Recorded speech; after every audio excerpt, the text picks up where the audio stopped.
All right. So different country, different system, same mission. Today we're sitting down with an Australian USAR specialist to break down how they operate, what they do different, and what we can learn from it. From local deployments to international responses, this is a look at rescue from a global perspective. So welcome back to the Rescue Lab podcast. We break down tech rescue, USAR, and real lessons that come from the job. I'm your host, PJ Halloran, and today we have a great conversation lined up. We're joined by Australian USAR specialist Matt Herbert to talk about how their system works, how they train, and what happens when the team deploys internationally into large-scale disasters. This is one of those episodes where you'll learn how the job gets done outside the U.S. and where the similarities and differences really matter. So, Matt, I'm just going to go ahead and let you introduce yourself. Thank you for being with us. Tell us about yourself. No worries, mate. You got me. You got me on. I got you. Yeah, you did. Yeah, so Matt Herbert, as you said. So I'm currently a station officer with Queensland Fire Department, which I think is equivalent to a captain for you guys over there. You and me, buddy, captains. All right, there we go. Yeah. So background, I joined the Air Force in 2002, the Australian Air Force. I did aircraft refueling for a couple of years and then remastered, changed jobs in the Air Force to firefighter in the Air Force in 2004. And then did a few years of that in the Air Force and then got into Queensland Fire Department, which back then was called Queensland Fire and Rescue Service in 2007 and I've since stayed on the Air Force as a reservist till today, still current serving Air Force. So 2007 got in the fire department and tech rescue. So both my brothers are in the fire department and my uncle was and my cousin is. It's a bit of a typical fire family. And so my oldest brother, he was already, I think, a swiftwater instructor by then. So we have the 5 disciplines of tech rescue. So I sort of had an interest from early on, and obviously having him pretty heavily involved in it made me want to look down that path. I was going to do a few years on the trucks first, 3 years I think I did, and then put in to do level 2 technician. So 2010 I did vert rescue, confined space and trench rescue, and then 2011, so it takes about a year to do all of our courses. So 2011 with urban search and rescue course and swiftwater rescue course. So that was 2011, and still currently a technician with our fire department as well. Do you guys have, I know you're a state-based fire department. Do you have a certain tech rescue team on the fire department side, or how is that broken up? So we have what you probably would call squad trucks. We call them lemurs, tech rescue truck. Each region generally, so yeah, like you said, we're a state fire department, so it's quite big, the area, as in Queensland's a big state, but we're broken down into regions. We've just recently had a big reform, sort of change of government, change of how the fire department looks about 2 years ago. So now we're down to 4 regions. We were 7, I think, so they're a bit smaller, but now they're sort of bigger. But either way, we're sort of very heavy in the southeast corner, like where the capital Brisbane is, the Gold Coast, which you've heard of, Sunshine Coast. That's obviously more populous, so there's more people in those departments. And then the further up the state you go, it's a bit more spread out, like the stations are a bit more spread out. And there's also more part-timers, so volunteers, I think you call them. Exactly, yep. In those areas. So each region generally has at least one lemur, a tech rescue truck. And so they're firefighters, station officers, but who are also done the courses and are qualified. So they'll ride the... So you cross-train in the tech rescue? Yeah. And generally, so one of the hub stations is Roma Street in the city, where I'll spend about 10 years in there. And that's where the Brisbane region, where I work, that's where the tech rescue truck has always been. So that's definitely a hub. Generally, if you end up working there sort of permanently, whether you were going to or not, you'd probably fall into tech rescue almost by you're there. They're always training, so you sort of... Yeah. And what does that training look like? If you're cross-training, you're doing your fire stuff. How often are you training tech rescue to stay current? Like on shift? Yeah. Well, probably every tour. You're generally doing something, especially at the hub stations. Like if you're working with a few guys who are qualified or girls as well. Yeah. There's generally always someone keen to, let's work on rope rigging or let's go off the tower. Because we've got the roof of the fire stations, I don't know, 19, 20 meters maybe. So doing some vert stuff off that. Sorry, for the American audience, 20 meters. Oh. You gotta help me out. 60 feet? Perfect. Yeah, that's great. It's 3 feet to a boat. Yeah. I'll take it. Yep. So big enough that you can do scenarios and that sort of thing. Exactly. It's obviously, being in the city, this station, it's a very busy with alarms and all sorts of stuff. But it's generally always ongoing, or there's always some juniors or some other firefighters who are going in to their tech rescue courses in the lead up in the next 6 months. Exactly. So you're sort of constantly going over not just the technical stuff, but the basics really. So in the city or in your region, do you get a lot of tech rescue call outs? for that station, well, obviously that's where the truck is. So, and that will go the whole region. Like that's not just confined to the city area. It varies. Like, to be honest, the last probably 5-6 years, the most amount of jobs I reckon the lemurs go to are mountain rescue now.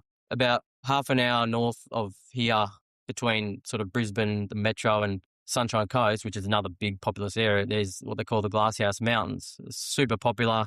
People do proper climb, like rock climbing, but there's also tourist tracks, but some pretty challenging ones as well. And, what happens obviously with a lot of public, they sort of overestimate their skill set, and there is literally mountain rescue jobs every weekend, I reckon. Really? All the time. So that ended up forming another technical rescue stream almost, which is called mountain rescue.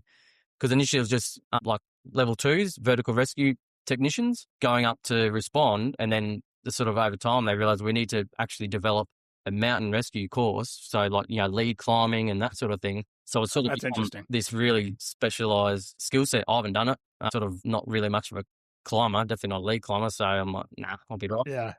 It can be terrifying. Yeah. So that's probably the most, I reckon, lately. In the city, do you guys do a lot of elevator rescues? I mean, here we do. Yeah. Yeah. Yeah, plenty of that. And how do you, a lot of like blind shaft rescues? Not top hatch rescues? Not too many like proper legit sort of technical rescues, I guess. It's just the elevated rescues they send the lemur to them anyway. But occasionally there would be some, but not that common, to be honest. Gotcha. A couple of years ago, I don't know, 3 or 4 years ago, I'm sure you might have had it over there. I'm not sure. Like the Extinction Rebellion protesters. Did you have that over there? Yeah, it sounds familiar. It was like the oil. Yeah, everything. And they hate everyone and everything. So they were doing heaps of they would set up their bamboo and sit on they're actually pretty good at their rigging. Like they'll set up and they're not right. They're taking the same courses. Yeah. And so they'll set that up in the middle of the main street in the city and just create chaos. And the police can't really just go down and lock them down. So that's like protracted incidents like that, gluing themselves in 4-4-gallon drums. Like they'll either side and then they'll glue themselves in or whatever, glue themselves to the road, all this. Yeah, so like the protester extrication. Yeah, so there was for a while, there was like every few weeks there was a new job to do with that. That's interesting. Yeah, we definitely have that over here as well. Yeah, so yeah, we're on the same page. I figure sort of, yeah. How did you get onto the USAR, the Australian USAR team, or how does that pipeline work to join that? Yeah. So when you apply to do tech rescue with our department, you sign up to do all 5 disciplines. So vert rescue, trench rescue, confined space, USAR, swiftwater. However, like if you're up in the regions, like so up Cairns, I don't know if you've heard of, Cairns. I've been to Cairns. There you go. I've been diving up there. Right. So yeah, like up there, Townsville, they'll get on it, but they might take a couple of years to get on a course because more of the slots in the course are for the southeast corner because that's where we're going to deploy from. So you need to be, within a 2 or 3 hour drive of the deployment center. But anyway, you sign up basically to do it. So you naturally will get on that course within a year or 2. And as long as you pass it, then you're a qualified level 2 USAR technician and you're then part of the AUS1 USAR team. Got to get, all the vaccinations and all that sort of stuff. Because our team is funded by DFAT, which is like the Australian Defence Force, or no, it's a federal government Department of Foreign Affairs and Trade. So I'm just trying to think of who that is. Okay. Like not FEMA, like the National Fire Service, or FEMA, exactly, or Home Affairs, mate. I don't know, whoever sort of Homeland Security, something like that. Yeah, I can't think. So ours falls under FEMA, so it must be an equivalent. Yeah, actually, probably is because FEMA's more just a fire entity, though, isn't it? And it's a federal government. It's a sector of the federal government that responds to disasters. Okay, so DFAT isn't just to do with disasters. It's like an umbrella. Yeah, but under that is obviously there's different components, and so as part of some funding that Queensland Fire Department or AUS1 get, you obviously have to be deployable. You've got so many, this is more of an INSARAG. Sorry, I'm getting to INSARAG already. We'll talk about that for sure. Yeah. But, they pay for all your vaccinations so you can deploy anywhere in the world and you don't obviously you need to be vaccinated in some areas. That's just Right. one thing, but that's basically. So you have to stay green, as we call it. Yeah, You have to be ready to deploy. Deployable. Yeah. Yeah. And with that, you do every 2 years, you've got to do a workshop, like a 3-day, sort of like a USAR hands-on workshop, or it varies every couple of years. They change what they're concentrating on, but then also during the year, we've got what we call a logbook, and there's certain codes you've got to tick off, essentially, or train or go over, so you're remaining sort of on top of your currencies and your maintenance, your skills maintenance. Yeah, so it'd probably be the equivalent of like a task book. Yeah, it'd be the same. Yeah. Now, do you have? I mean, we have 28 FEMA USAR teams in the States. You just have Aussie 1, right? In Queensland, Oz 1. Yep. In New South Wales, Sydney, there's Oz 2. So they're the only two USAR teams, and that's all that DFAT will provide funding for. They don't need more than 2 international teams because you just don't deploy enough. Right. So other states like Victoria or Fire Rescue Victoria, whatever they're called now, Tasmania, Western Australia, they have little, shouldn't say little, they're USAR sort of like regional teams capabilities, but it's not like the depth that you have with your FEMA in state teams. They're not as that established as task forces. They're more just sort of local response and that sort of thing. It's pretty rare for them to be a full task force. They don't have sort of what you guys have in all yours. No, I think that, so we have our FEMA teams, but there's been a big proliferation in state teams or like state task forces that have jumped up. And I don't know how it works in Australia, but for a FEMA team to get spun up, there's a lot of hoops to jump through to go anywhere in the States. But these state teams can move very quickly and respond to other states at a request. Yeah. So can Oz 1 go to like the West Coast to help out with a disaster? Or like, is that something that you're just called for and you can go, or is that something that has to be decided between the states? It's like any disaster. They've got a call for it, as in like same with international. But I don't think we've ever actually deployed interstate as Oz 1 sort of thing. Like we're always doing deployments interstate for swift water or fire, various things, but more so they request for a certain capability or a certain amount of people and trucks or whatever, depending on the scenario. We very rarely, and I don't think we ever have deployed as Oz 1, say interstate. We've done it in our state, like up to Cairns for cyclones, like all the time. Because if there's cyclones every year, we're like the Florida of Australia. We get cyclones or rain, so disaster prone. So we've deployed like full USAR teams up north several times. Yeah. And so you talked about the task book training. So like we have inside our task force, we have like a monthly drill. Do you guys have that month like that where the team gets together, but I guess not because your region's so big, or you just have to work that task book on your own? Pretty much it's that you're at station level or region level. So the training officers will try and organise some training days here and there. But the only time we'll get together as a whole is once a year. We'll organise a major exercise. So prior to my current drones job I'm doing at the moment, I was in our state technical rescue unit for a couple of years who sort of organise, and the USAR was my portfolio, and you organise courses and workshops and all that. And one of the things, you also organise a yearly exercise. It's like a 48-hour exercise. We deploy the whole heavy cache to a predetermined site. Like we know we've got our rubble pile at the school, but we've got an area where we'll set up our base of operations and that sort of stuff. We'll go through the whole setup and everything. Exactly. Ration packs and sort of have it's led by the instructor. So we call that our MOBEX. Yeah. Okay. So we call it a DARTEX, like because our team is disaster assistance response team. So DARTEX. Do you find that it's hard for the team to maintain readiness between deployments, given that it's kind of station-based? Not really, because everyone gets trained to the same level, and we still always come back to Brisbane, like the academy, for our ongoing workshops, like the 3-day workshop we've got to do every couple of years. You can try and do them every year. If there's spare spots, you can put in to go and do it. And with the DARTEX, and nearly every region has a senior instructor in their region who can sort of push that training capability, keeping it going, particularly like southeast corner, like Brisbane and Sunshine Coast, Gold Coast. We've got lots of instructors and, guys who have been in USAR for 20 years, 30 years, or maybe not 30, but close, So it's also up to the regions themselves to make sure their people are deployable. So but that's also on the individual. Each person's got to know they've got all their kit ready. It's all good to go. Nothing's worn out of date, whatever. That's just, individual, making sure they're good to go. And so you mentioned some of the deployments up north. Walk us through one of those deployments. Like, what's the biggest challenges on those incidents? So you said a lot of like cyclones up there. Yeah. So you respond to one of those. What does that look like on the task force side? So as soon as it looks like there's something coming, where I was working at Technical Rescue Unit at the deployment center, you just get so busy. For days leading up, you're just flat out because you're getting the cache ready. Like on the truck, we very rarely fly the cache if it's interstate. We'll only fly the cache international with the Air Force. But you're sort of loading it. If it's not already on the truck, it's on the wall. So you're getting all that going. You're getting all the various equipment, working with the State Fire Control Center to get the people, like organising the whole team. But generally, most of the team will fly and a few will drive the trucks, like 2 or 3 trucks, semi-trailers.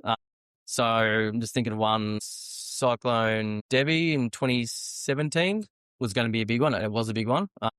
So that was first forecast to come over towards Cairns. So they forward deployed us up there a couple of days before, and then it kept sort of trucking more south and more south. So they just sort of moved us down and eventually sort of figured out, okay, it's roughly going to be here, and then spread us all out in smaller groups, smaller teams, more so initially as like swiftwater rescue, because obviously pretty much everyone on that team is a level 2 swiftwater technician. So you take your swiftwater kit as well, not just your USAR. And that was sort of, they just, the incident management teams are figuring out where to place all the teams and, where's likely to get hit, where's most prone to flooding, because obviously cyclone brings a heap of rain. So I ended up in a town called Bowen, which is a couple of hours south of Townsville, which pretty much got the eye of the cyclone or just above it. And like incredible.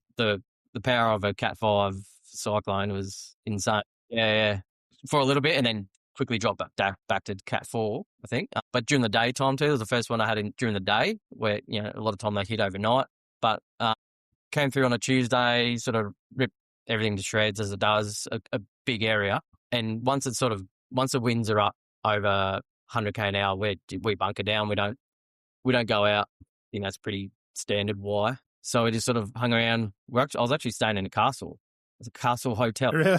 Sort of like a castle, not really a castle, but it was a pretty good place to be. And so came through on a Tuesday and into the night. I think that night we might have started to go out to some jobs. From memory, I can't remember. The next day, sort of once it had gone, obviously a lot of flooding, a lot of damage. We go out and see people are stranded, that sort of thing, check damage, start the USAR sort of it, I guess. And then that night, a rain event was coming behind it. So it stopped. It was like fine and sunny, like the cyclone was gone. And then that night, this dump of rain was just ridiculous and caused more flooding than the cyclone did. It was insane. So that was like jobs sort of, going out to, get the houses and this sort of thing. And at night in North Queensland and, what goes through your mind when you're in the water in North Queensland. Yeah. What else is in the water with you? So that was a big night. It's sort of like, then we started the whole thing again the next morning, essentially, because this rain event just ripped through and dumped. I can't remember how much, but it was crazy. Yeah. And how big is that team that's operating in that area? I know you said you break down into swiftwater stuff, but how big of a team or a force are you sending to that event? So that one, because they knew it was going to be pretty big cyclone, they sent, I think, like full task force. I wouldn't say it's 75. Like our full task force is obviously 75, but that includes like engineers and doctors, canine, mechanic, all that. But it would have been, I'm guessing, 50 odd, I think, but guessing. But it was a pretty decent sized team for an intrastate deployment. But then there was obviously all the local firefighters who were, situated around the various areas it was going to hit. Their extra level 2 swiftwater crews were stood up and that sort of thing. There was people there was firefighters everywhere. What do you use for boats on the swiftwater side? We get Auto or IWP raft. They're called raft. Just a standard raft. Was it type 1 raft? Yeah, typical what you see going down the rapids. I can't think of what called now. And we've also got Zodiac motorised swiftwater rescue craft. So that the motorised capability only came in. I did the first course, and that was 2017. We had big flooding in Brisbane in 2011. It was all over the news. It was massive, because we've since then had a couple more, but quite a few people died in that. And the commission of inquiry was held a couple of years after, and one of the findings was that the fire department swift water response needs a motorised capability because we're just paddling. Yeah. We've got paddles, and some, as you know, the situations you get in, you're not getting far with paddles. Yeah. So that brought not at about all. this new capability of motorised swift water rescue. So we obviously have those, and depending on the environment where you can use that, you can't use that everywhere. Like in Bowen, during that cyclone, I didn't get in a motorised boat. Well, actually, no, I wouldn't have done it then. The capability wasn't in. It was later that year, actually, it started. Yeah. And how was that to integrate onto the task force? Because you have to retrain everybody almost to that same level of a boat operator. They sort of gradually started to build the numbers. Like I think now, around the state, I reckon we've got about 350 level 2 swift water technicians, maybe 400, I don't know, let's say 350. Out of those, I reckon there'll be 150 maybe who are motorised qualified. So you got about halfway. Yeah, but I don't think their plan is to get everyone up because some areas don't have the capability anyway. I'm not sure how it all works. It's sort of well above my pay grade, but I understand that totally. But it is growing. When you're out on, it is growing, and we just use it so much now. Like flooding events and all that. It's changed the game for us. It's so much better. Yeah, no, and that's a good thing. And who wants to paddle when you can just go? Well, absolutely. It looks way cooler too. When you're out and you're working on the USAR side. So on our side, we use something called SARCOP, and I don't know if that's something you guys integrate. It's like a mobile-based thing where you can actually track where you've searched. You can put search markers. How do you get like a wide area search? How are you plotting and planning where teams are working at or where you have tracked? Just GPS or? Yeah, and we have a couple of apps, Survey 123, where you're doing damage assessments as you go on, or Survey 123. Yep. Yeah, so you know that. Yeah, so that's the main one we use, and the various functions that can do for searches and damage assessments, and there's also impact note, which is similar. It's like a damage assessment, but it's more just before the event is. While the event is going, impact notes just get quick info back to the incident command centers to enable, do we need more resources in that area or that sort of thing. But then, searching and damage assessments is, generally done on the Survey 123, except for and how long right in the moment. Like if it's all going, you might just put a bit of tape on a car. You've searched the car, exactly. You put some tape or and how long have you guys been using the Survey 123? Probably close to 10 years. Okay. What was the norm before that? Trimble? Have you heard of the Trimble? Well, this is USAR space, the Trimble. Did you say Bumble, the dating app? You said you're on Grindr, and no, that's where we met. Yeah. This is the weirdest Grindr date I've ever been on, but yeah, this is strange, but you know what? I think it's working out. Yep, it'll be fun. So Trimble was this it looked like a Game Boy almost. It was this big chunk of a thing, and you had like an old school screen, and you sort of take a photo, but it's like the most pixelated thing ever. And then you click, okay, how severely damaged, how high was the water? Slow, so slow. Yeah. And this is like, damage assessment post. This isn't during when shit's going on. Sorry, mate. I swear on this? Yeah, absolutely. This is America. You can do anything you want. Yeah. Yeah.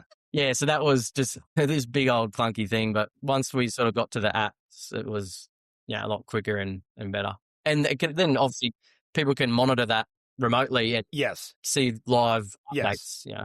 I think that's probably been one of the biggest things that's come on the USAR side from like Survey 123 is now like the leadership, IST, stakeholder side has that almost immediate picture of what's happening in that area and where they need to send support or capabilities. Yeah. On the operational side, do you think that there's anything you guys do specifically different from the U.S.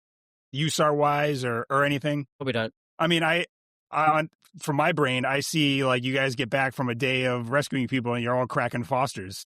Is that just a stereotype that I'm thinking about? No, we're doing that while we're doing the job. Okay, that's perfect. Yeah.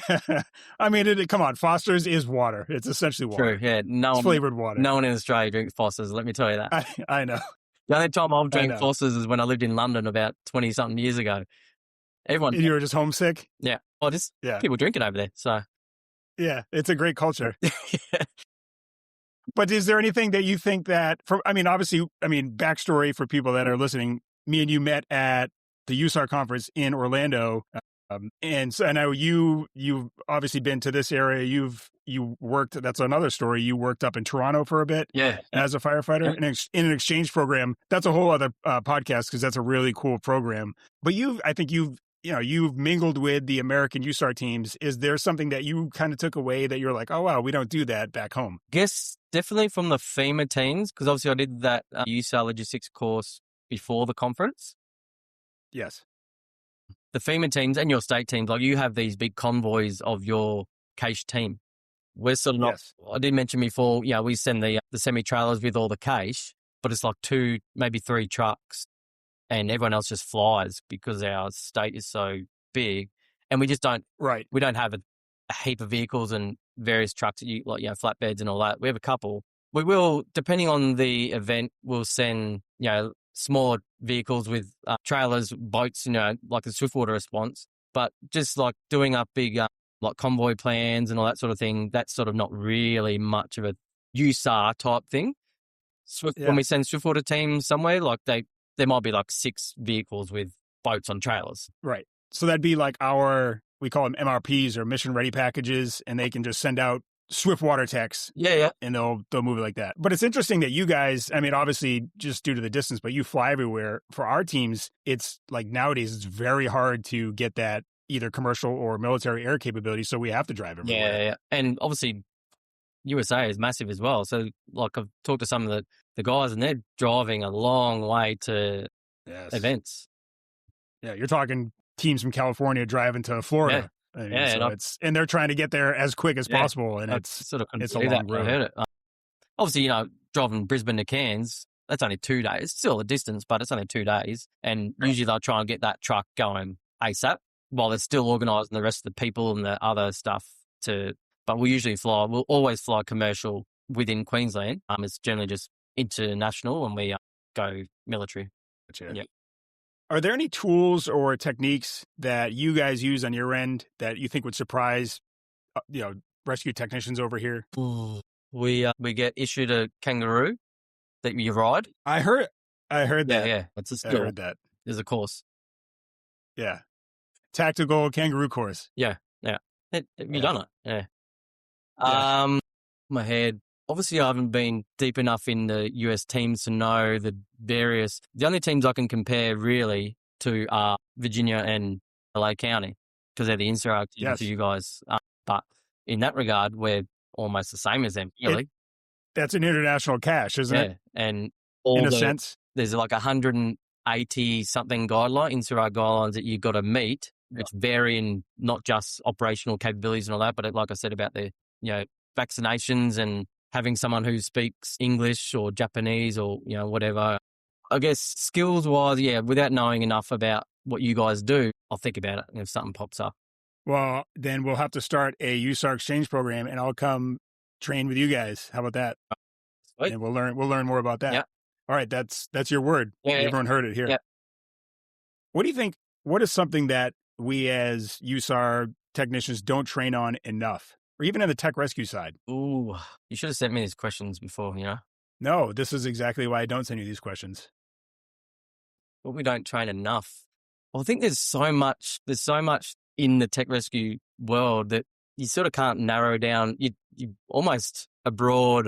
Yeah, it's like information overload. Jack of all trades, master of none. That you sort of, the way our training and logbook is set up is that you will go over everything a bit. Like obviously when you're doing workshops, you're concentrating heavy on something for that year or whatever. Like the instructors will always set up the workshops. So, okay, we haven't done focus on this, like swiftwater rigging from a boat or, lowering a rescue from a boat, that sort of thing. So they'll do a workshop series on that.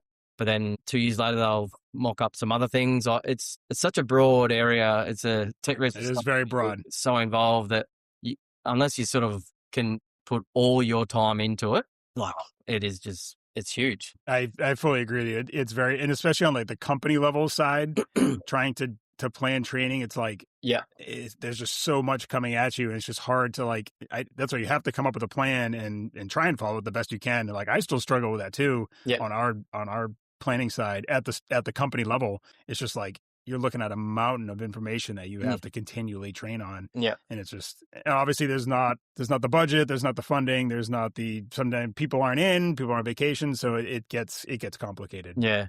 Do you have the workshops or or is that what you'd call your Modex?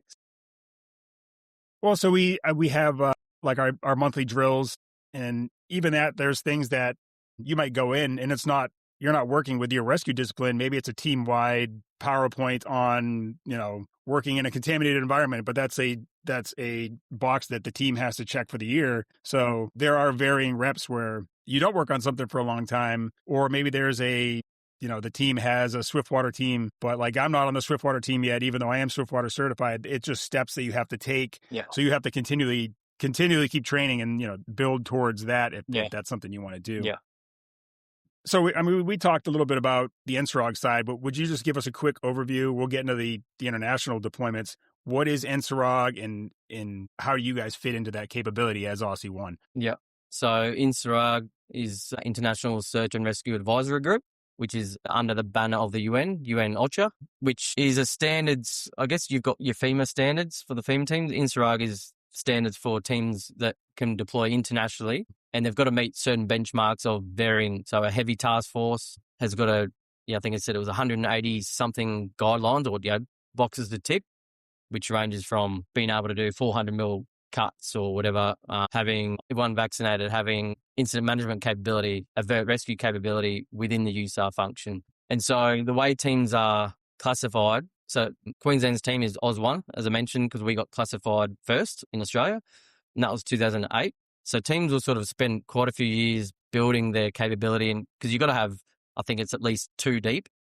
So a task force is 75 people, you've got to have at least 2 deep, as far as I'm aware. And so it takes quite a number of years for a fire department to get to that level, and obviously a lot of funding, and we're lucky we get federal funding for that. And then to get classified, you get booked in to do a IEC, so International External Classification, where NSROG assessors from around the world will come in, and one guy's specialty will be the logistics function, one will be the rescue, one will be the management, one will be the medical, and they are literally just honing in on that function as it goes throughout the 3-day exercise or whatever it is, and making sure you tick all these boxes. And basically if you get all greens, you're obviously sweet, you've smashed it. Doesn't happen. There's always some yellows, and probably a good thing, because if you got all perfect, well, what do you got to do next time? You got to go perfect. But exactly. A few yellows, is okay, but obviously any reds is no good. That's sort of like it. And if Aussie One wasn't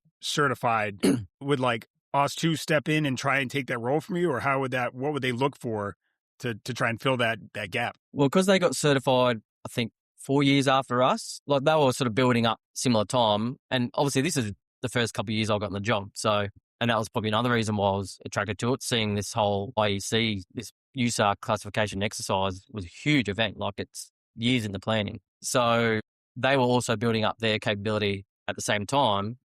And the way it worked, once they even before they were qualified, to be honest, we do a 3 monthly on-call rotation. So for the first 3 months of the year, AUS2 are on call for any deployments. If something happens internationally and want to send a team, they'll go. And then when we're next 3 months, we're on call. It's sort of back and forward like that. So it's not really trying to steal each other. We definitely work together a lot because we're doing the same. Right. But if you, for whatever reason, if AUS1 didn't get evaluated or didn't pass that evaluation, would the burden just fall on AUS2 until AUS1 was able to get back up to that capability? Or do you think that's not a reality, and that Probably you guys wasn't will get that evaluation up to speed like before it? They're not going to. Gotcha. There's such a big financial cost to do an IEC and then an IER. An IER reclassification is every 5 years. Same thing, same deal. Okay. I don't think there was ever. We're pretty not blowing smoke up our ass. I don't know if you heard that, but I've heard that. All right. So we're pretty well regarded around the NSROG world, both Aussie teams, just because we're always pushing the benchmark and making sure all the skills and everything is up to speed, and we're putting on a high quality exercise every year, and particularly obviously the 5-yearly reclassification exercise, which is. So you've been on international deployments? Yep. Yeah, I've been on 3. And where have you been? Okay, everyone know. I would love to know where you've been. So in 2023, 2023, we deployed a sort of like a light team almost, only about 27 of us, I think, to New Zealand. So this was in February 2023. The reason we went, because January, February, March, Oz2, our first call, they're on standby. That's when Turkey earthquake happened. So Yeah. the Australian government sent them to that. If a team deploys, they'll straight away call the other team and say, are you good to go on standby? Like, are you good to go? And you always are. You've always got two cases. You're probably working on one, bring it, servicing, everything, but you're always ready to go. So we were then first call, and this cyclone was actually meant to come over Norfolk Island, which is an island sort of not far off Queensland coast, and it was meant to smash that. So we sort of mobilised a small team to get ready to possibly go to that, but then it veered away and didn't hit it in the end. But it went straight down and cut across the North Island of New Zealand and just smashed with big flooding, lots of damage, like rivers. Elk Valley was just insane. The damage and the silt build up and houses moving a K down the road just wiped out. Quite a few people died, and so they called us to that. By the time we got there, it was more like a post, like damage assessing and still searching structures, secondary searches and all that. And that was, I think it was 27 people. So not a whole lot of sort of USAR on the tools type stuff. But that was actually the first deployment we did with our drone capability in USAR. Interesting. 3 drone operators on that, and they did heaps, and that sort of lifted that brought the drone capability to the forefront. And what year was that? 2023. Yeah. That's interesting. So you guys fully integrated drones across the task force? Yeah, now we do, yeah. That was sort of already starting to happen before then. Post then, it was, okay, we need to get definitely more technicians trained, because being able to get the drones up and do some mapping or just get to places where you can't physically get to sometimes, the capability is endless. Yeah, and so that's funny just because on the FEMA side, they still haven't fully qualified the drones yet. So you're still technically not supposed to be using them. It's coming. It's 1,000% coming. It's just funny that we're kind of so far behind in that sense. I mean, they are used. The state teams use them for sure. Yeah. But that's interesting, you guys. And what a game changer. Yeah. Right. And like the intel it can get for the local governments and disaster management groups of what, particularly the both before and after, like the mapping of, okay, this is what it is now. Like, because this Elk Valley River the landscape was changed. It completely changed the whole landscape, because there was some buildings had the silt buildup was above the roof. Like the houses were swallowed up. It was the land over there, I think, is quite soft, and all these trees. I got up in a chopper at one point and to fly around damage assessment. But to see all the landslips in every mountain, every hill, because it's just such soft earth over there. And so a lot of trees in these valleys had fallen and then gone down into the river and in some areas, created almost like a bund. And then that just spilled through eventually and just went down and wiped out this whole Elk Valley.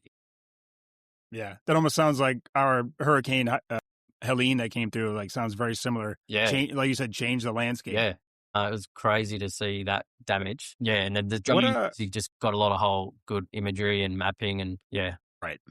What changes when you go from a domestic deployment to an international one?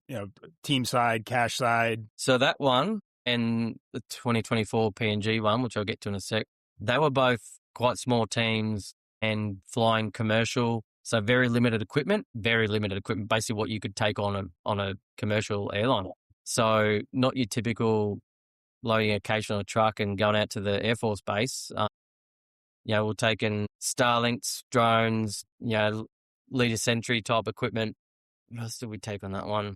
Not a whole lot. Like obviously New Zealand, they've got a heavy task force team, USAR classified team themselves. So we sort of integrated with them. So it's not like we didn't have anything if we needed stuff, but you were just augmenting them. Yeah, and it was pretty obvious that it's going to be like, it was after the event that we were getting there anyway. It's more just they were so overwhelmed because they went across the whole North Island that they just needed extra people, I think, and to help with all that part of start the recovery efforts and that sort of thing. And what was the PNG thing you mentioned? Yeah, so 2024, Papua New Guinea, which is just north of Australia, they had a big landslide, like half a mountain just sort of caved away, and it buried villages. It was from top to bottom. It was about 600 meters long, this landslide, and it happened at 2 in the morning.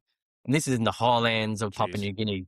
This is it's back in time up there, like seriously back in time, and just covered villages basically, like buried them. And there's boulders that were the size of this room. It was insane. So that was because we weren't going right up there with tools and everything, and the government didn't request that. They requested assistance, but more so like the technical aspect of mapping and drones and helping with the recovery. As it turns out, so I went on that one as a drone operator because by then I was a pilot. And I don't know how much you know about Papua New Guinea. It's a pretty dangerous place. Like Australians who work there are generally live in compounds and that sort of thing. There's a lot of violence and gang violence, and it's like going back in, like I said, going back in time. It was. So sorry to cut you off. You just that brought up a good point. Is like even here domestically, when these FEMA teams travel, they have force protection with them, so they'll have a government agency, like a law enforcement agency. Yeah. How does that work overseas? Do you guys travel, or are you paired with some sort of law enforcement entity? Depends where we're going. Like the New Zealand one, we went. Obviously, the local police are here and there and everywhere. They were Right. But Papua New Guinea, we also took a agency from a person from DFAT and a person from NEMA, our National Emergency Management Agency, which they oversee basically our safety. Like they do their risk assessment. Okay, can we go here? Can we go there? And do the background. There's obviously a whole lot going on in the background with that. With back to Canberra. So we had one guy from there with us, and he was ex-Special Forces Army, so super switched on guy. Wait, I was there? No, I said switched on. Oh, sorry. Continue. Well, for instance, one area we investigated that we could maybe stay closer to the landslip site. We did sort of a bit of intel and went and had a look and got all the info back to, this is probably day 2, got the info back to Canberra, and Canberra knocked on the head, said, no, we're not having our Australians staying in that town because there's history of violence, there's machete violence and gun violence. It's generally all the tribes fighting each other, but there's just too much security risk. So we were actually staying in Port Moresby, which is the capital, right down the bottom, and we were getting on an Air Force plane every morning, flying up to a remote airfield, Wapiti Amanda it was called, landing there, and then getting a chopper into site. So every day, and then out, and then in, and then out, just because they couldn't. That's a long day. Yeah, they couldn't risk us staying up there for 2 nights towards the end of it. I think we're there for 10 days. For 2 nights towards the end of it, they did happen to get the okay to put us up at a town called Economy. I forgot. A little bit closer, but still quite like a chopper ride was probably 40 minutes to get there, but it was quicker than hopping on a plane and then a chopper. But otherwise, yeah, we're flying I went on more Australian Air Force planes that 10 days than I had in my whole RAF career. Yeah. Yeah. And yeah, I was on the first chopper in to site. So we're flying over this area and there's a humongous landslide and people, like these locals, indigenous locals everywhere, thousands of them. We land in this spare paddock and there's thousands of these people. We had local Papua New Guinea police there and military because we didn't have our police or anything like that. We sort of landed, I think the first day we landed right in the middle basically, and we never felt threatened or under threat, but they're just curious. They don't speak English. They speak Pidgin. And they'd probably never seen a helicopter land in their town before. And definitely hadn't seen these things that we were putting up, the drones. Yeah. But yeah, literally we landed and sort of met I guess you call it the elder or the chief of that tribe. There's straight away, you're just surrounded by all these people just right here. They're just looking at you because they're just curious. They're like, who are these people? But I think they knew we were there to help because, a lot of them had lost lots of family members under. Did you have to dig through that to find people, or what was the task? Just damage assessment? Because mapping and needs assessment for what the humanitarian response needs to be. Because we got there 2 or 3 days after. I can't remember off the top of my head. They were already digging them. They had their own sort of rosters going, and this is just villages. There's no work shifts or anything. It's just people with shovels, and some of the things they were digging, you're like, oh, you just just an unsecured trench. Yep, it's like, oh, it's not us. We're not telling them sort of what they're doing, but so we weren't sort of there for that. It's sort of about the mapping and then eventually it basically turned into more of a humanitarian mission because there was so much humanitarian aid coming in, like from AusAid and USAid, because that was still on back then, Japan, we were sort of, as part of flying up every day, we're also unloading planes full of all this humanitarian equipment and helping the logistics side of getting it up there. Because it was even from the airfield we landed in, it was still like a 2 or 3 hour drive from there up through the Highlands. And initially, like, having struggles with just logistically making things happen, and just a sort of typical not backward country, but there's not much infrastructure. So, and we had Australian Army people there, Air Force, and us working in with them to try and, alleviate those logistical hurdles. And in the end, some of the team, like, I was obviously doing a lot of flying the drones every day. A lot of the other team helped set up all these huge camps with the big humanitarian tents and showing the local leaders, how to do all that, manage all the food stock coming in, because there's thousands of people here and who they need. They've lost family members, they've lost their housing, their shelter. So it was an incredible experience. When I flew in that first chopper, it was like I'd just gone to another world. It was crazy. When you get to another country, I mean, there or anywhere, what is the biggest challenge when you are arriving on the ground? Well, obviously that one was the transport of getting to site.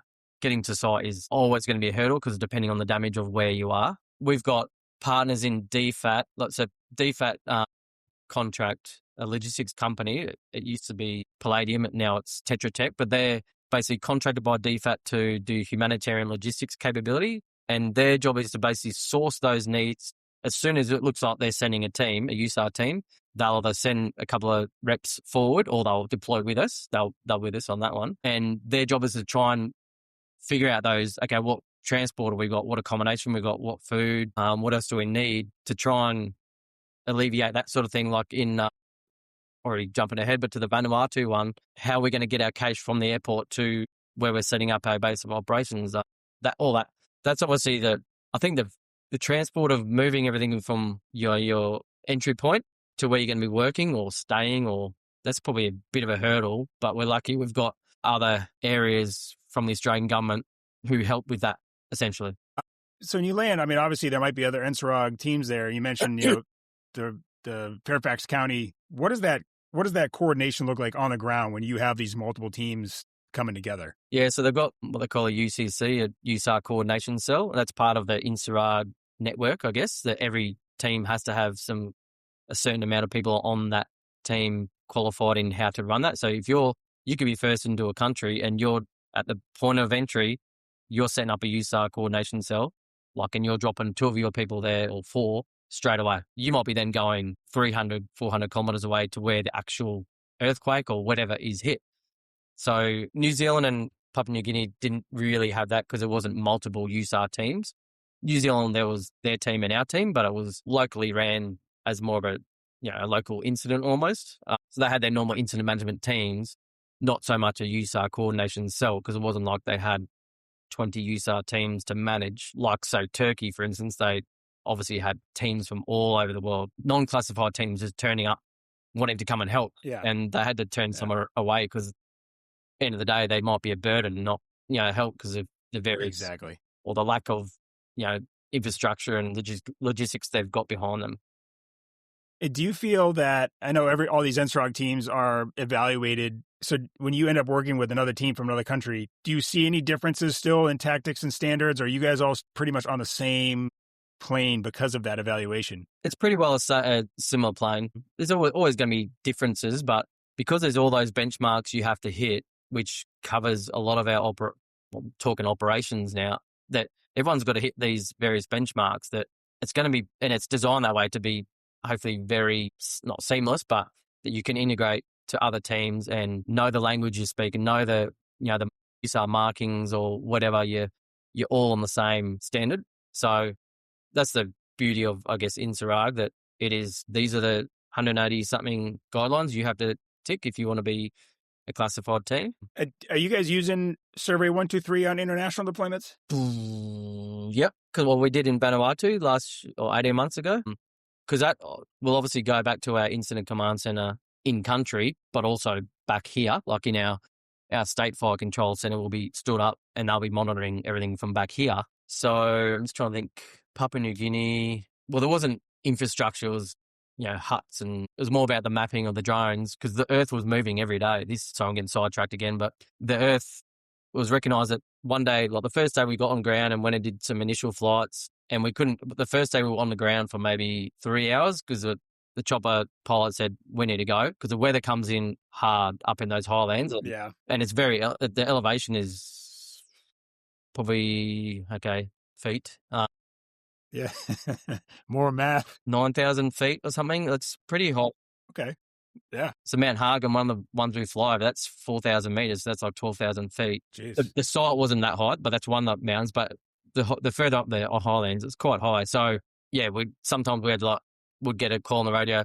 You need back at base. Like you need to get back to the evacuation point because we need to get the chopper out in 10 minutes because they're stressing about the weather. So going back to the first day when we turned up and then came back the next day, you could see the Earth had moved. Like a big chunk, and you're like, no way, this thing's still moving, and it's so unstable. You could see just looking at it. I'll send you some pictures.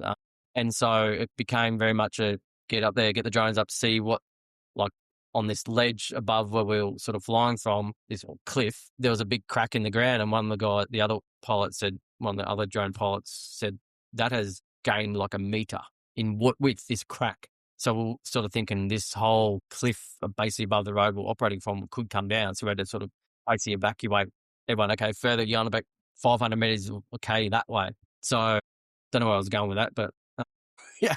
It was still interesting either way. Yeah. Well, I'll ask you this. We weren't using Servo 123, that's right, for Papua New Guinea. Right, okay, yep. But Vanuatu we were. Okay. What's something about international deployments that people just wouldn't understand unless they've actually been there? Well, you've been in the Army. Obviously, there's something you want to do it. You want to get that sense of representing to go. That's more the reward side of it. So, for instance, Vanuatu, that was the first time we've actually sent a heavy cache on an international deployment since 2011. There was a lot of years where DFAT didn't send either team sort of to anything for whatever reason, politics. So deploying that heavy cache at a moment's notice and going into this new country and trying to set up and orientate yourself and get teams out, doing recon in 34, 35 degree heat, 100% humidity, like Vanuatu, like Pacific Islands in December. The conditions there were the most insane I've ever worked in. Papua New Guinea was hot, brutally hot. This was next level. And I was in the logistics team for Vanuatu. I was like head of logistics. I had my ass hanging out for the whole deployment, 18-hour days, and good weight loss, good fat camp because the conditions there, I guess the conditions would be the most, but that's not just international deployments don't just have that. Internal deployments get the same sort of thing. That's probably something off the top of my head I can think of, but no, and especially in the fact that you're in another land as well, and it's just another thing that you have to deal with on top of that, and integrating into their sort of teams, like into their Vanuatu military force or the local rescue teams or the ad hoc rescue teams. Culture, like making sure you're not being inappropriate to the local. So that's a good point. Is what are the biggest friction points internationally when you're trying to integrate with these different obviously teams and cultures? Culture is a big thing, and we have to do training on that as part of our ongoing USAR training. And so for Papua New Guinea, for instance, we weren't allowed to send any females on our team for that one. The government said no females because it's super dangerous for especially white females. So there was none on that. And obviously we always trying to have females on our team because they're good operators and all that. So that was probably a big cultural thing for that one. Interesting. Vanuatu, the culture, I guess the same. Obviously dealing with local families who have lost a lot, trying to be sensitive to their plight. I wasn't outside the Y so much at Vanuatu because I was at the base of operations most of the time. So I was sort of working quite a lot with the local military force.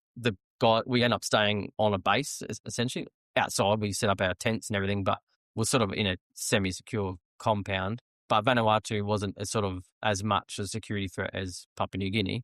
But you still got to have your wits about you and have our accountability and all that sort of thing. So probably just integrating to their local teams, but that was also probably the most rewarding of that, to be honest. And they were super. They helped us that week. That we only went to Vanuatu for a week. That was the busiest week of my whole career, but also probably the most rewarding just because of what we had to do and get done, particularly coming back. because it's 2 days before Christmas too. So the sort of pressure was on to get the cache out and the people out. And it was stormy in 24 hours, basically, we had to configure the cache in a completely new configuration for a different aircraft we've never done. That's perfect. That's perfect. It was like, let's go, we're doing this. And I'm like ripping my hair out. Yeah, because you're in charge of it all. Yeah. And on the plane, we've never put it on. Yeah, exactly. That's perfect. So what, on these international deployments, what tends to break down? I mean, gear, communication, like what is the thing that's like just becomes a slog to get through or to deal with? I think comms is always an issue. That's in every part of fire service. We can't even talk to each other across town on the radio. Yeah. So there's always those issues. And obviously with that brings, like say Vanuatu, for example, that brings security risk. Like, do we have contact with the teams at the forward, at the pile, so to speak, making sure that you can get hold of them. Obviously, we're getting more and more Starlink type stuff, which helps. Very big. Although some countries it's still banned. Interesting. So you can't bring the Starlink with you? Yeah, some. Yeah. Vanuatu we could. So that was, worth its weight in gold. But we're still getting more of those. Actually, a year, was it a year? No, maybe like 3 months after Vanuatu, we went out and bought like 20 Starlink minis because we realised not just internationally, but internally how worthy they are. It's the same here. I think I don't believe they're on the FEMA cache yet, but I think most teams have them, and it'll be one of those things in the future that if you don't have it, you're woefully underprepared.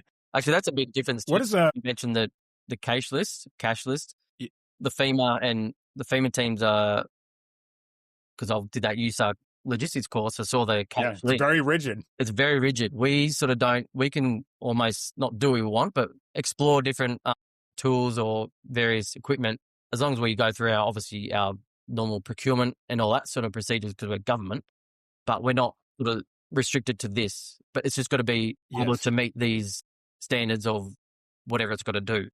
So I found that's a big. That's very interesting. Actually, And that, I think ours, like, it is a process. You have to go through this huge bureaucratic process to get a small, like a Starlink on that added to it, preferred, or to even get something taken off the list. Yeah. And it's the same process. Yeah.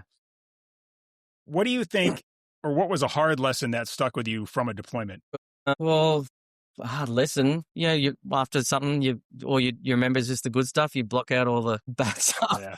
Like, that was like my time in the Army. Yeah, like, I guess for, like, say, Vanuatu, because that's the most recent one, just getting resources, which obviously when the whole town the whole island is devastated, you're sort of trying to get resources because you're logistics and you need to get things, but getting certain items proved very hard because you also don't want to flush out everything and take away from the locals. That's not what we aim to do at all. We aim to be self-sufficient completely to an extent. We can't take thousands of liters of fuel and that sort of thing. So probably just that'd be one lesson from that week. It all sort of happened so quick and was so just mind-blowing, busy, long days. And by the time we were sort of establishing setup, we're almost starting to wind back down because they realised that it wasn't as bad as they thought. Because when we deploy, it's going to be up to 14 days. Okay, I was going to ask you that because that's similar as well. It's 14 days. That's the standard sort of USAR international response will be 14 days. Obviously, that can get extended, varying circumstances. But so sort of within a few days of being there, I think they're going to send us home. So actually, probably a big lesson was that we had not drilled loading our cache onto a civilian aircraft, onto a cargo plane, because for whatever reason they couldn't get the Australian Air Force, their C-17, to get us back. So the government back here, or the logistics partner to the government, had to source charter 2 planes, one for the people and one for the cache, and it's 22 ton worth of equipment. It's eight aircraft pallets in a C-17 and 75 people. Obviously, you can't put that on one commercial plane. So, yeah, I guess that's easily the biggest lesson that pretty much you learn that on the fly in 24 hours. And I was lucky though. There's 2 people from the humanitarian logistics capability that were with us, a guy and a girl, and Leah, she was ex-RAF, or still is a part-time Air Force reservist in air movements that's their job, is to load, pallets for C-17. Load masters. I worked closely with her that week. Like, I think that in that last day, the last 24 hours, I counted the next day, we had, I think it was like 50 something phone calls to each other through obviously the Starlink, but because she was sort of down at the airport and I was back at the base, and we didn't have big trucks. It was like literally, okay, build a pallet, like a normal pallet, not an aircraft pallet. Get it. Okay, I'm going to prioritize, put that truck on there because then Leah's going to sort of put that in. It was a whirlwind, man. It was unbelievable, particularly that's the fun of, that's logistics. Yeah. So that was a huge learning curve, having to do that in basically on 24 hours notice. Yeah. I'm going to go completely opposite on here. What do you think separates a good rescuer from a great one? So you from me. Or like a rescue technician, like what is it? What is that defining item that takes someone from good to great? Well, obviously, everyone has their specialties, I guess, because it is such a wide realm, tech rescue. But I think being able to involve might be a jargon, but being able to involve your team and get, okay, he's going to be good at this. Let's use him. Let's use her or him for this, and just build the team together to get to, I don't know, that's probably more of a leadership thing as opposed to that is, I mean, I think that counts. Being able to understand who's good at what and where to place them. and utilize your strengths and your people. No, that's absolutely a skill. And that's something that was hard. That was a lesson for me coming in as a captain on the rescue, is like, it was hard for me to be like, I feel like I need to know everything. And then I finally had to take a step back and be like, I don't need to, I need to know who knows what. Yeah. And that was an important piece. Yeah. And that took a minute for me to process. Yeah.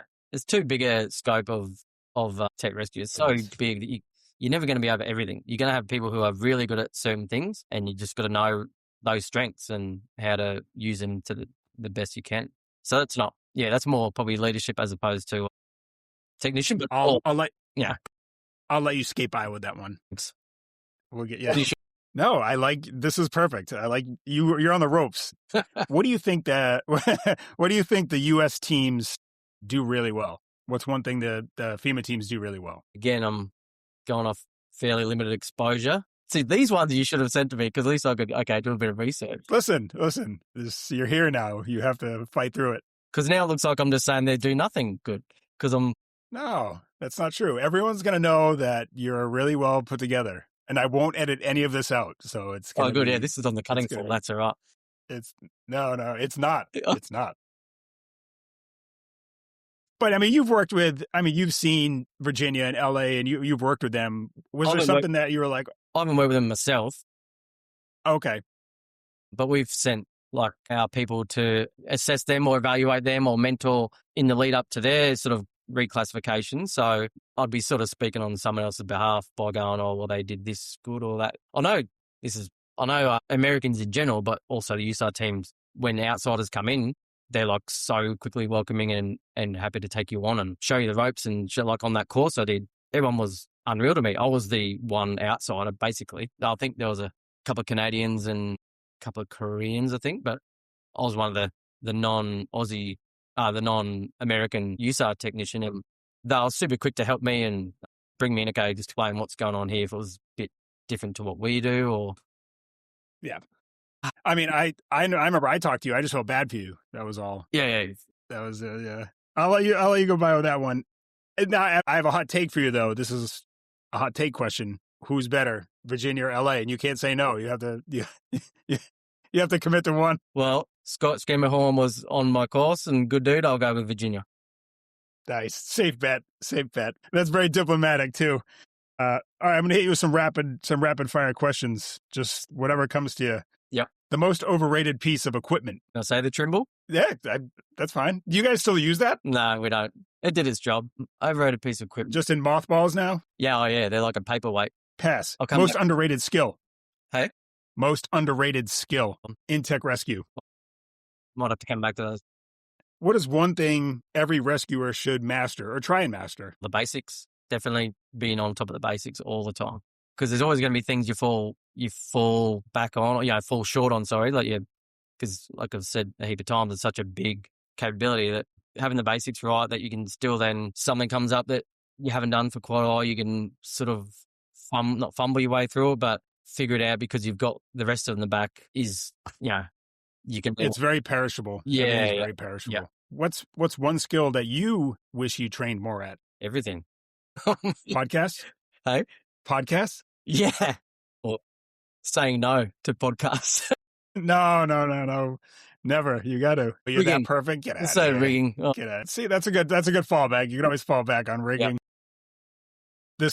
I'll throw you some softballs. If you could give one piece of advice to rescuers coming up in the field, what would it be? Lean into the people who have been around for a while, because obviously over time, the knowledge and experience you gain, if you can get some of that out, you'll always pick up little bits that are good from all the various people. Luckily here, Tech Rescue's been around now for 20 odd years, I guess, in our department. For the first few years, there's a bit of a us and them, and it was, we got the nickname Tuggers because we're tugging on ropes, tugging on ourselves. And I like that. Yeah. That nickname is actually, it's still called Tuggers, but probably, but a lot of that sort of, not animosity is gone.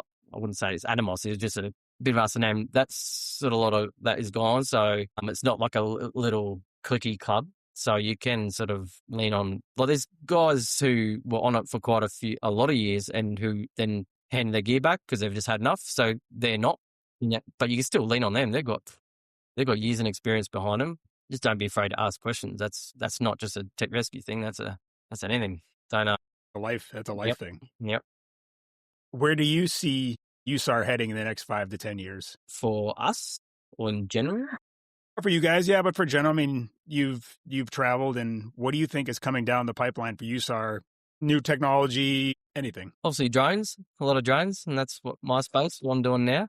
For us, I guess it's geopolitically, the Asia Pacific area, we're sending smaller, we did send a heavy team to Vanuatu, but we're often sending smaller teams to various things in the Pacific Islands because it's I don't want to get political, but it's an influence type thing as well. So we've, in the last, 5 years, maybe 6 years, developed more small teams caches for that sort of thing. Still going via military. So, but teams of 12 or 24 or that sort of thing with small amount of kit, totally, dependent on yourself, but to get in early, assess, help the local disaster management groups, and to then, if we need more, coming in afterwards. For us, I think that's definitely the space our government is going, because like I said, we hadn't sent a heavy task force anywhere since 2011 until we went to Vanuatu 18 months ago, because it is a massive cost, obviously, and a big undertaking, because it's not just our 75 people and our 22 tons a year, it's then all the defence force and then all the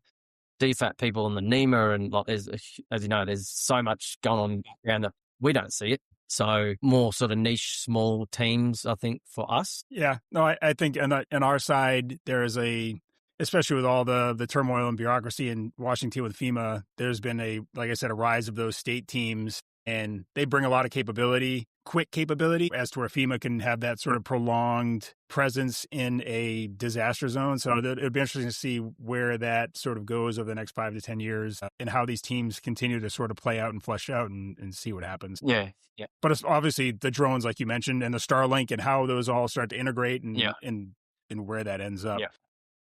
But hey, I mean, I appreciate you coming on and sharing your perspective. I know I've been chasing you for a while, and the little backstory is there was a little incident this morning where he thought he was going to get away with not having to talk to me. But this kind of conversation is what makes everyone better at their job, for real. And for those listening, if you got something out of the episode, share it with someone on your team. This is the Rescue Lab podcast, Tech Rescue USAR, real lessons from the field.